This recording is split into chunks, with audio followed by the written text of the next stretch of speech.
Hello guys, this is Team Habrel. Ngayon dito tayo ngayon sa Ortigas. Yan, ito guys ang ating Alay Lakad 2024.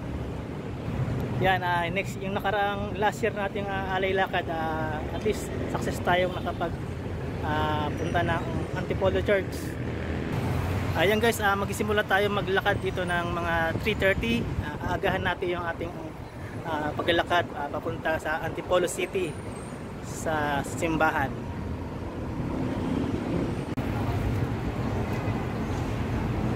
And guys, may mga bikers dito, nag-stop over sila. Ayan, magsimula na tayo maglakad. Ayan. Kasi 3:30 na guys, kaya bababa na tayo dito sa church.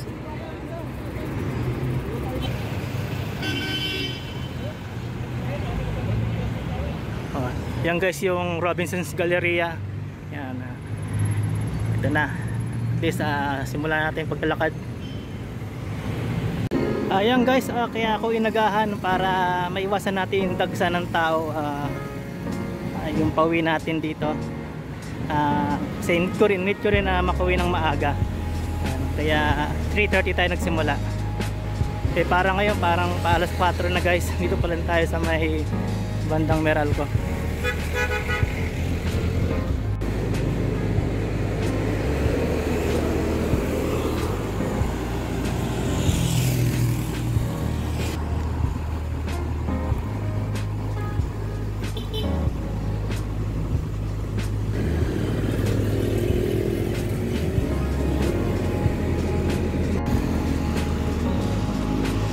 Yan guys, time check, 4 o'clock PM na. Yan, eksakto na. Nandito tayo sa may Rockwell Business Center. Yan. Syempre, dito na rin yung Medical City. At ito yung Valle Verde 4 naman.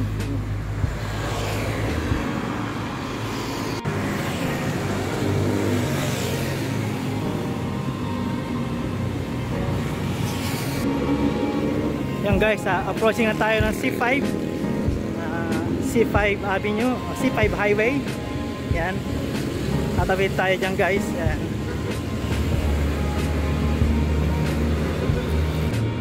Ayun lang guys, ang disadvantage, medyo mainit pa talaga.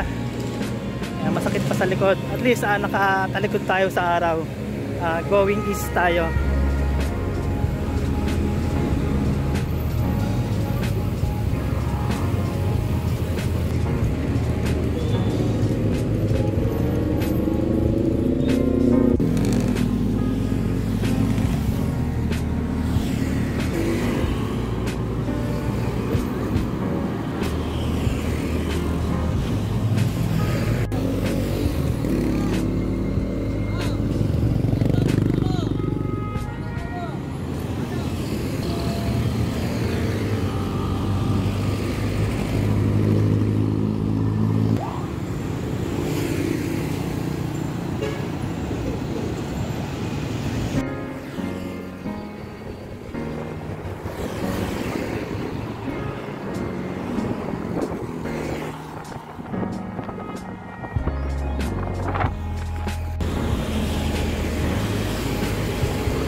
Ayan guys, time check 5 o'clock PM. Nandito tayo ngayon sa may Robinson's Cainta.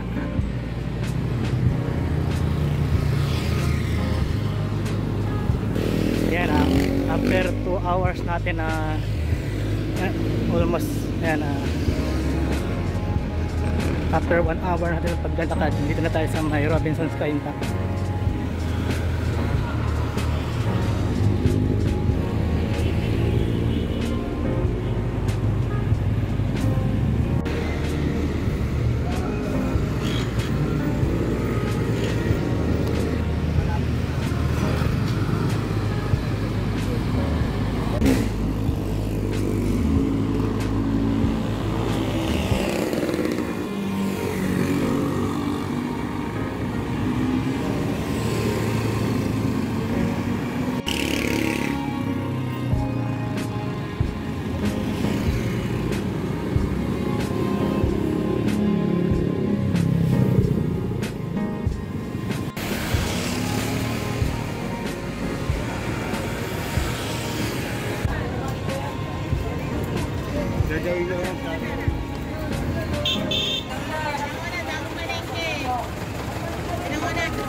Yan guys, saktong 6 o'clock PM nandito na tayo sa may Taytay Tikling. For the first time, maaga tayo nakarating dito. May liwanag pa.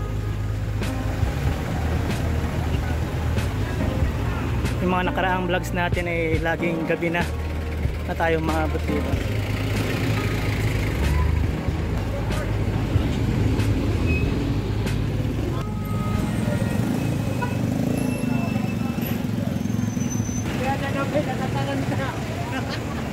Kompleto kasi.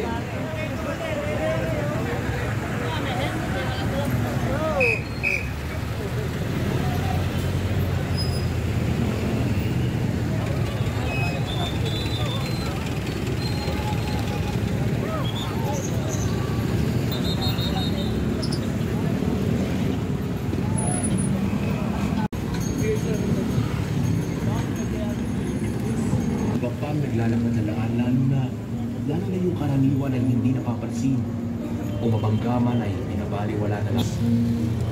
Ang mga matapon-tapon na lang sa daan, ang mga minamatang siya.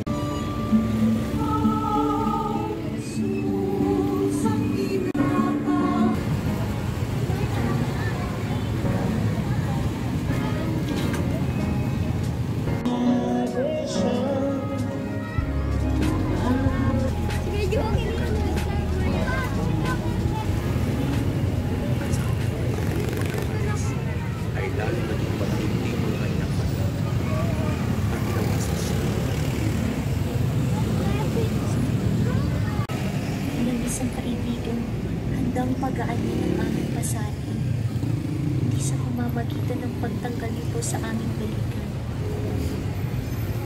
Iwalhati sa Ama, sa Anak, at sa Espiritu Santo.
Siya sa pagpasal ng krus. Kung si Kristo ay may pasang krus, dapat natin asahan tayong mga naghahangad na sumunod sa Kanya na may krus din tayong papasanin. Kung wala wala tayong krus na pasan kung masyadong mahal. O baka naman ang pinili lang nating mahalin ay yaong madaling mahalin, yaong susuklian lang ang ating pagbibigay. Baka kailangan pa natin itulak pa ang ating sarili. Magbigay ng higit pa.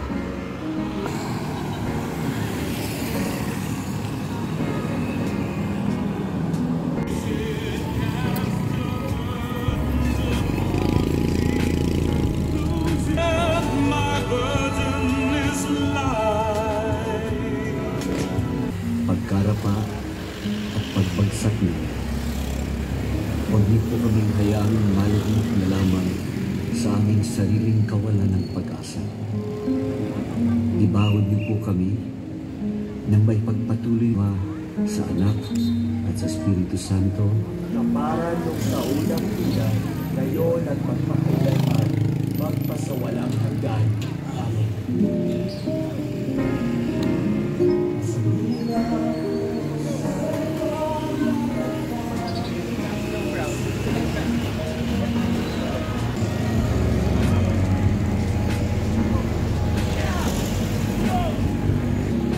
Oo na.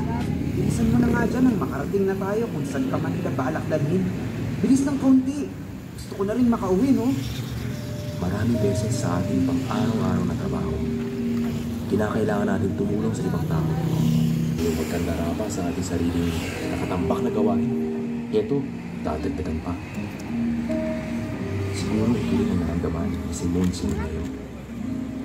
Hindi man niya kaano-ano si Jesus, pero ngayon, napilitan na siyang tulungan ito. Wakot, inubutan naman ng kamalasang madamay pa sa pagbubuhat ng krus ng tao ito.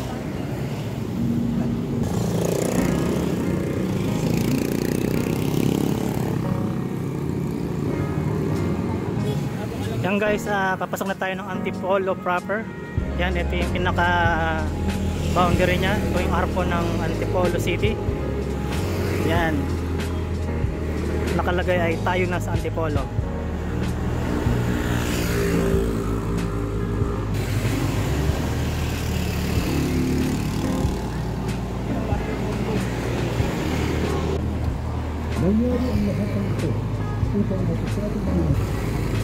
Yan guys, ang disadvantage lang kasi ngayon kapag maaga-aga ka, marami pang mga sasakyang dumadaan dito. Pero pag late ko na umakyat dito, one way na lang yung daan dito, sinasarado na rin.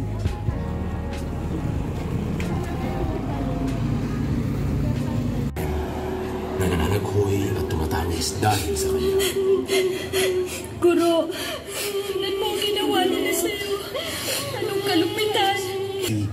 at ang inyong mga anak. Tandaan ninyo, darating ang mga araw na sasabihin nila na mapapalad ang mga baog, ang mga sinapupunang hindi nagdadalang tao at mga dibdib na hindi nagpapasuso. Anong ibig sabihin dito ni Jesus? Nagpapamacho lang ba siya? Nagmamatigas na hindi siya dapat kaawaan? Kayong konkreto para sa kanila. Mapapagaan ninyo ang buhay nila ng sandali sa pagtulong sa kanila sa mga maliliit na paraan. Pero huwag kayong tumigil doon. Sikapin nyo ring tunay na baguhin ang katayuan nila sa buhay sa malakihang paraan. Mula sa pagbibigay ng kaunting makakain hanggang sa pagbabahagi sa kanila ng iyong panahon at presensya, pagsama. Makita na hindi lang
Let the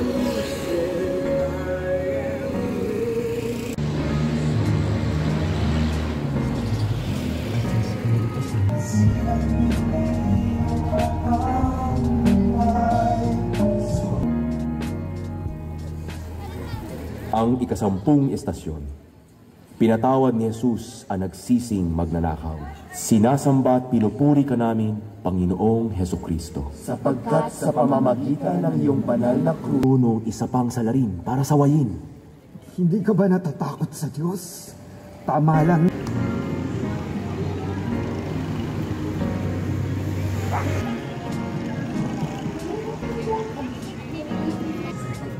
Ayan guys, saktong 7 PM, nandito tayo sa pang-11 Station of the Cross. Ayan, saktong-sakto guys dito. Ina at buhat sa oras din yaon, tinanggap na ni Juan si Maria sa kanyang bahay. Pa rin ang buhay ni Maria ng pagtaliwa. At si Maria hindi lang basta naging ina, kundi tagasunod, isang disipulo. Kahit anong tindinanos, kahit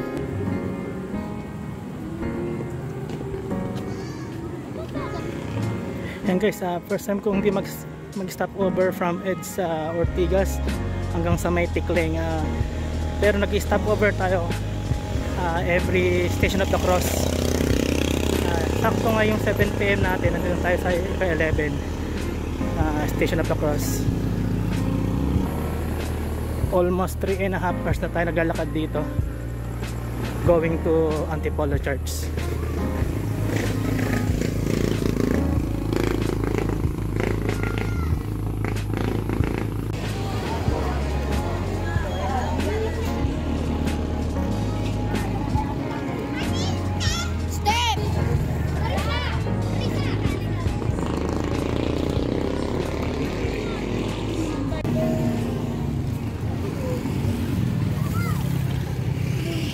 Si Jesus sa krus.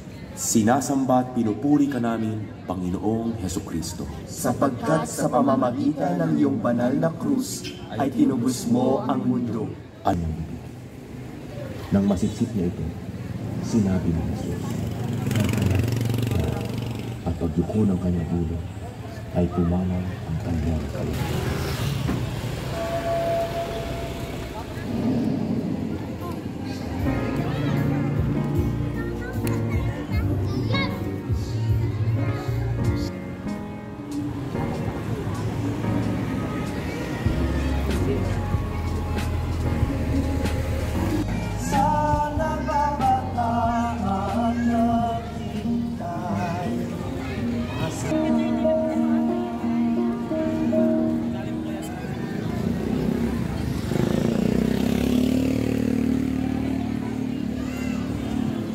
Ang ika-13 estasyon. Nilibing si Jesus. Sinasamba at pinupuri ka na kaaring ko na nangangalang ko siya. Siya rin ay naging alagad ni Jesus. Nakipagkita si Jose kay Pilato upang hingi ng bangkay ni Jesus. Ipinabigay naman ni Pilato ang bangkay ni Jesus kay Jose. Kinuha niya, dinalot sa isang malinis na puno. Dapat ipangamba. Kailangan ng namin ng pasensya sa lalong higit pa na nilalaan mo sa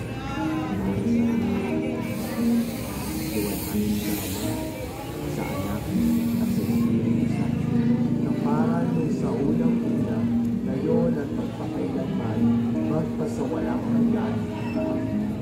Sa una, sa paglalakbay, sabay kay Kristo maglagay, magdandinig ang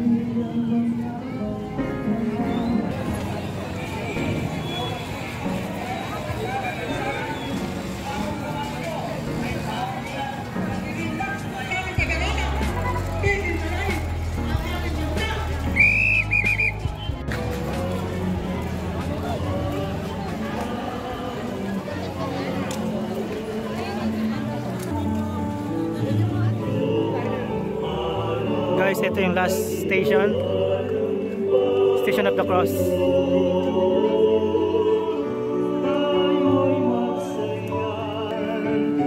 sabihin ng sambayanan ng Israel, walang hanggan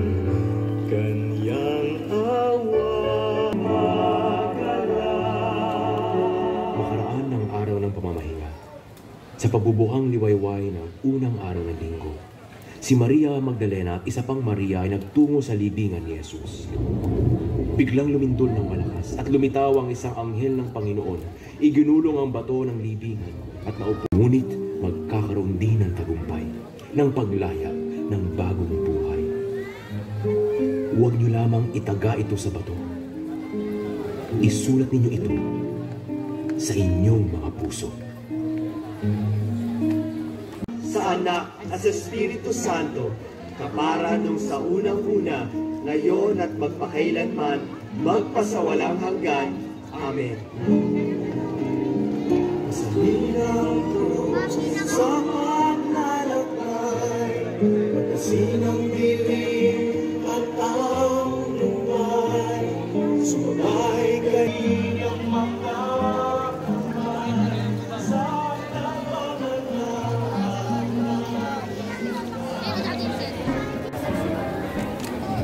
Ayan guys, saktong 7:30 PM tayo. Nakapunta tayo dito sa may proper ng simbahan ng Antipolo.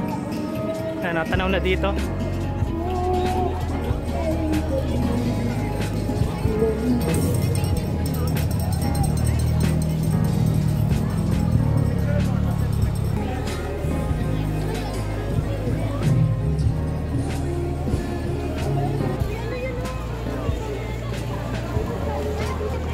Ayan guys, dating gabi papasok tayo dun sa simbahan.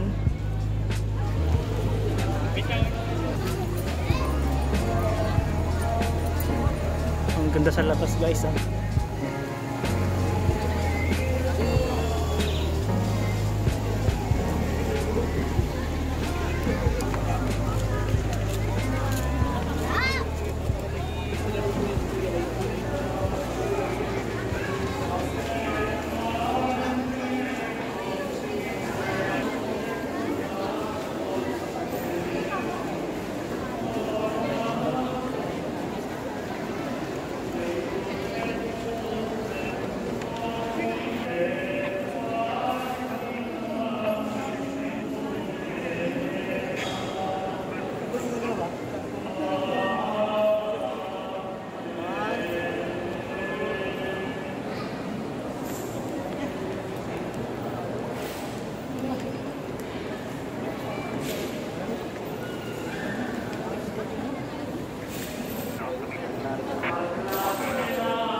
May nakasalam yung iba, yung nasa dulo.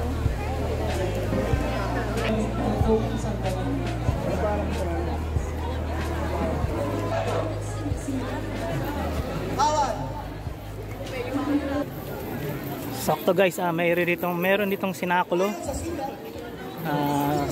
Katabi lang ng simbahan.